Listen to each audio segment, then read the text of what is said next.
Praise the lord. ప్రియమైన దేవుని బిడ్డలారా, దైవ సేవకులారా,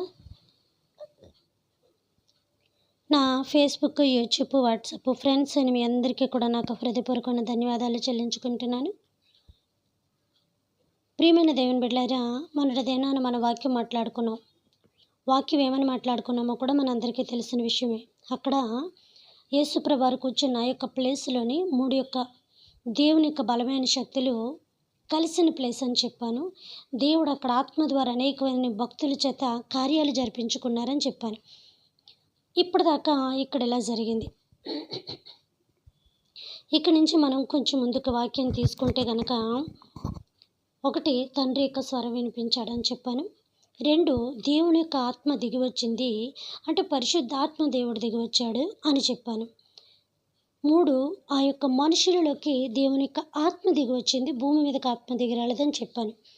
సరే, ఇక్కడ దాకా ఈ అంశాలు ఎలా పూర్తయ్యాయి. ఇప్పుడు 3 బలమైన శక్తి ఎవరు అని అంటే గనక, ఆ విషయాన్ని మనం తర్వాత చెప్పుకోవచ్చు. అదేంటి ఇప్పటిదాకా చెప్పి ఇప్పుడు మళ్ళీ ఆ విషయాన్ని బ్రేక్ చేయడం ఏంటి అని మీరు అనుకోవచ్చు. ఇప్పటిదాకా అన్నీ చెప్పాను.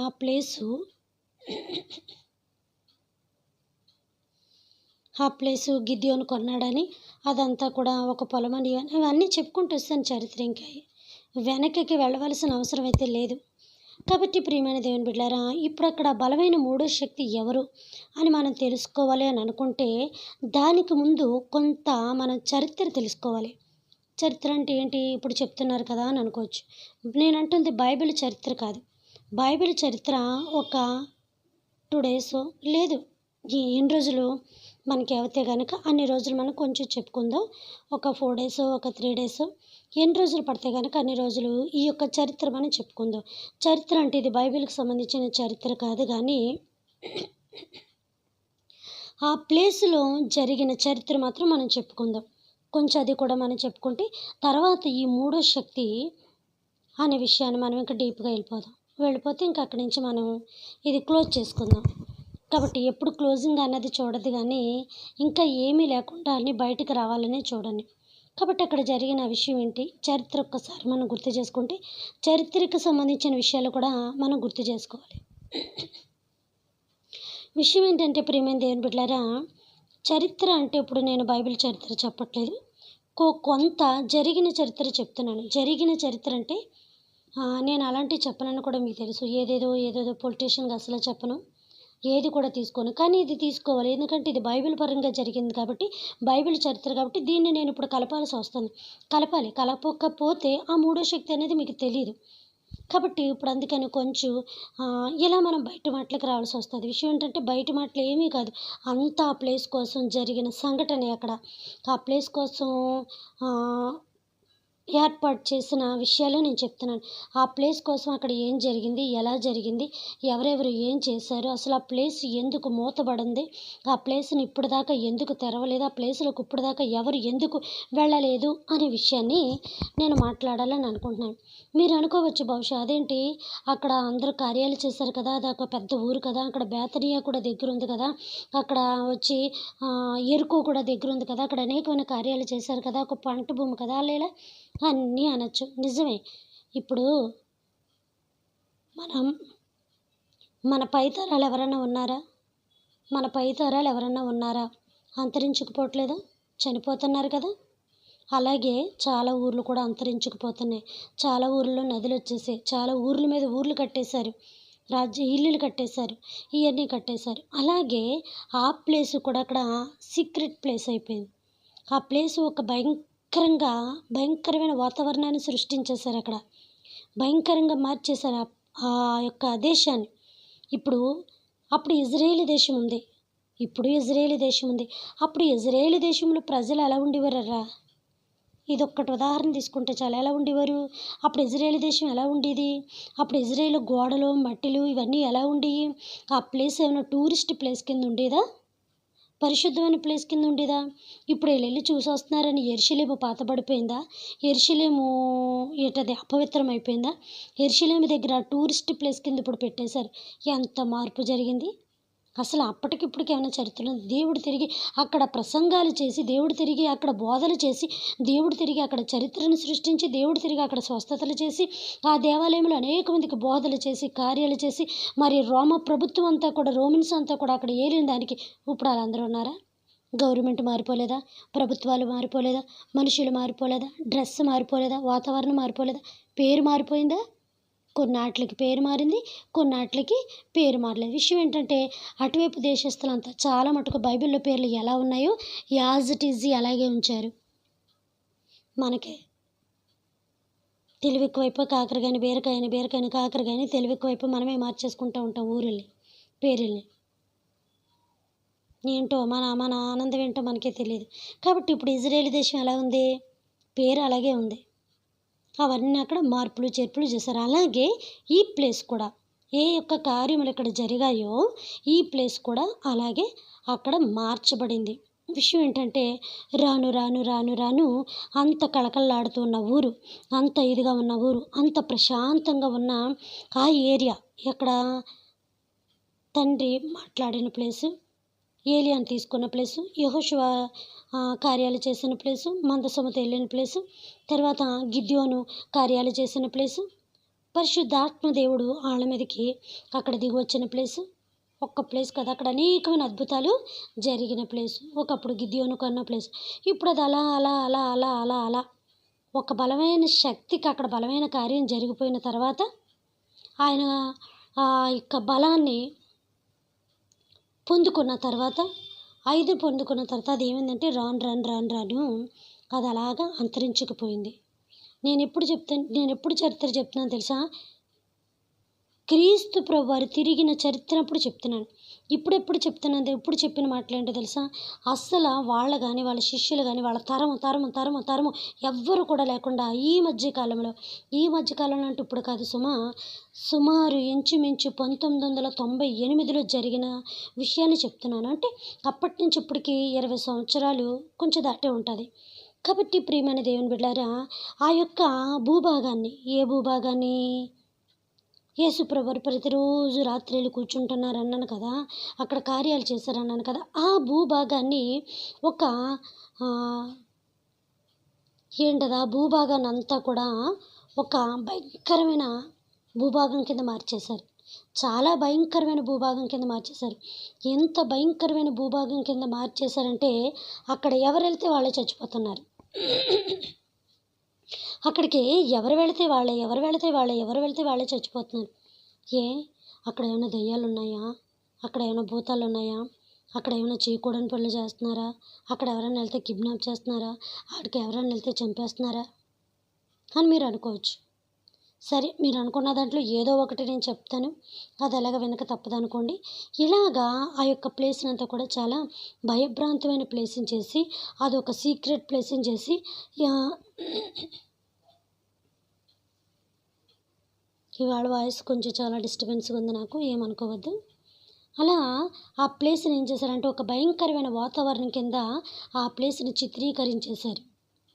అంటే అలాగ జనాల్లోనికి ఆ భయాన్ని పంపించి వాళ్ళ మైండ్ సెట్ అంతా వీళ్ళ వైపు గ్రిప్ చేసుకొని అలా వాళ్ళు మోటివేషన్ చేయడం కాదు, కానీ నిజంగానే అక్కడికి వెళ్తుంటే చచ్చిపోతున్నారు. నిజంగానే ప్లేస్లో అడుగు పెడితే చచ్చిపోతున్నారు. నిజంగానే ఆ ప్లేస్ దగ్గరికి వెళ్తే చచ్చిపోతున్నారు. ఇది చూసి బయట ప్రజలు వెళ్ళిపోతున్నారు. ఇది చూసి సరిసరి ప్రాంతాలలో ఖాళీ చేసి వెళ్ళిపోతున్నారు. ఇది చూసి అక్కడ ఉన్న వాళ్ళంతా కూడా ఇంచుమించు ఆ భూభాగం అంతా కూడా ఖాళీ అయిపోయింది. ఎక్కడ? యేసుప్రభువారు కూర్చున్న సరిహద్దులు అందా, అంటే కొంచెం దూరం 2 మైళ్ళు 3 మైళ్ళు కాదు సుమా, చాలా మటుకు దూరమే.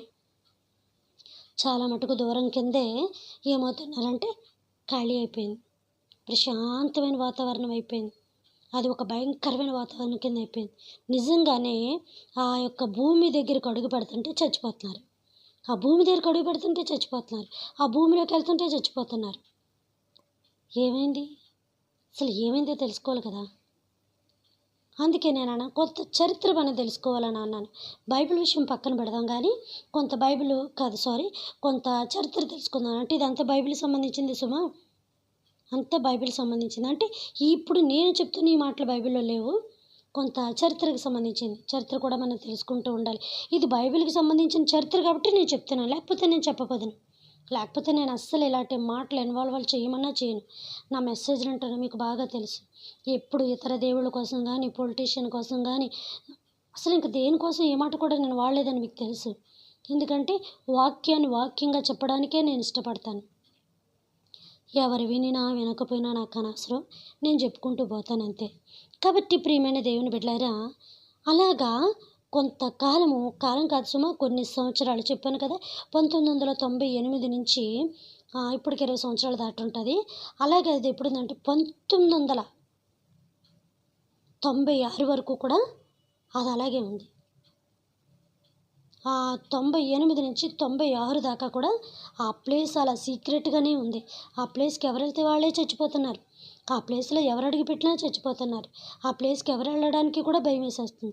అసలు ఏం జరిగింది అక్కడ, ఎందుకు జరిగింది అని ఈ విషయాలన్నీ కూడా మాట్లాడుకోవాలి అని అనుకుంటే గనక, అనుకోవడం కాదు, మాట్లాడుకోవాలి. మాట్లాడుకోకపోతే ఎలా తెలుస్తుంది?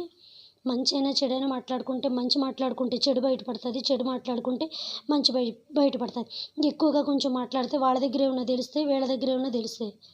కొంచెం మనిషితో ఎక్కువగా మాట్లాడుతూ ఉంటేనే మంచోడో చెడ్డోడో, వాడి స్వభావాలు, వాడి బుద్ధి ఏంటనేది మనకు బయటపడుతుంది. కాబట్టి ప్రియమైన దేవుని బిడ్డలారా, ఆ యొక్క భూభాగం అంతా ఏమైందనని చాలా సీక్రెట్గా ఉంచారనమాట. ఎంతకాలం ఉందంటే అది అలా సీక్రెట్గా 600 సంవత్సరాలు. 600 సంవత్సరాలు దాన్ని అలా సీక్రెట్గా ఉంచారు. ఆ భూమిలోకి ఎవరిని వెళ్ళనివ్వకపోవడం, ఎవరిని రానివ్వకపోవడం. అక్కడ ఫుల్ సెక్యూరిటీ అనమాట. చాలా సెక్యూరిటీ, మామూలుగా లేదు. ఎవరు వెళ్ళనివ్వట్లేదు. అంటే ఏంటి ఆ ప్లేసు? నేను అందుకేనాను, అంత విలువైన ప్లేస్ ఏంటది, అంత హిస్టారికల్ ప్లేస్ ఏంటది, ఒక చరిత్రకి సృష్టిగా నిలిచిపోయిన ప్లేస్ అది. చరిత్రలో నిలబడిపోయింది ఆ ప్లేసు. చరిత్ర అయిపోయింది, ఒక చరిత్ర. బైబిల్ చరిత్రలో ఎలాగైతే ఏలియా అంటూ ఒక చరిత్ర, ఎలీషా అంటూ ఒక చరిత్ర, మోషే అంటూ ఒక చరిత్ర, అబ్రహాం అంటూ ఒక చరిత్ర, ఇషాక్ అంటూ ఒక చరిత్ర అని అయిపోయిన ఆ చరిత్రలోని మరి ఇప్పుడుకొచ్చాక వీళ్ళ దగ్గరికి ఎందుకు చరిత్ర కింద, ఈ యొక్క పురావస్తు శాఖ వాళ్ళ దగ్గర ఒక చరిత్ర కింద మిగిలిపోయింది అది. అంటే పరిశోధన చేసి వాళ్ళ దగ్గర ఒక చరిత్ర కింద మిగిలిపోయింది. తెలుసు కదా పురావస్తు శాఖ అంటే? ఇసుకను కూడా 100 ముక్కలు చేసి అందులో ఏముందో కనిపెడతారు. మరీ దారుణం వాళ్ళు అలా కనిపెట్టబట్టే ఈరోజు బైబిల్ చరిత్ర ఏంటనేది మనకి చాలా మటుకు బయటపడ్డం. బైబిల్లో ఎక్కడెక్కడైతే చుట్టలుగా చుట్టి, ఆకుల్లో చుట్టి, కట్టల్లో చుట్టి, ఇతాకుల్లో చుట్టి, తేగ తొక్కల్లో చుట్టి, ఇవన్నీ పెట్టిన తాళపత్ర గ్రంథాలన్నీ కూడా బయటికి తీసి ఈరోజు బైబిల్ చేతిలోకి వచ్చేటప్పటికి బైబిల్ చాలా లోకువైపోయింది. బైబిల్ ఉన్న దేవుడు ఇంకా లోకువైపోయాడు. నేను చెప్పాను కదా, అదనమాట విషయం. కాబట్టి ఇలా మన విషయంలోనికి వెళితే కనుక అదంతా కూడా ఫుల్ సెక్యూరిటీ ఇస్తారు అక్కడ. ఫుల్ సెక్యూరిటీ ఇస్తారు. అంటే ఏం జరుగుతుంది అక్కడ? ఏదో జరిగింది. ఏది జరగకుండా గవర్నమెంట్ ఎందుకు అక్కడ దిగ్బంధన చేసింది? గవర్నమెంట్ ఎందుకు అక్కడ బందోబస్తు పెట్టింది? గవర్నమెంట్ ఎందుకు అక్కడ ఆ భూమిలోనికి వెళ్ళనివ్వట్లేదు? గవర్నమెంట్ ఎందుకు దాన్ని హ్యాండ్ ఓవర్ చేసుకుంది? ఆ భూమిలోకి ఎవరినీ వెళ్ళనివ్వకుండా ఆ భూభాగాన్ని అంత సీక్రెట్ ప్లేస్ కింద ఎలా ఉంచింది? అసలు అక్కడ ఆ భూమి ఉన్నట్టుగా ఎందుకు తెలియనివ్వలేదు? తెలుసు, అందరికీ మామూలుగా తెలుసు. కానీ దాని మీద ఎవరు అంత ఫోకస్ చేయకుండా, ఎవరు కూడా అంత దాని మీద ఇంట్రెస్ట్ చూపించకుండా, అసలు అక్కడ ఆ ప్లేస్ అంటూ లేదని చరిత్రను మరుగు చేసేసింది. ఏంటంటారు విషయం?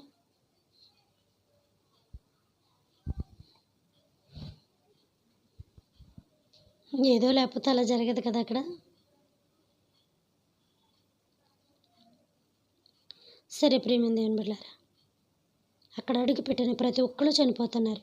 వెళ్ళడమే తప్ప తిరిగి రావడం అట్లే ప్రతి ఒక్కళ్ళు చచ్చిపోతున్నారు అక్కడ. వెళ్ళడం చనిపోవడం.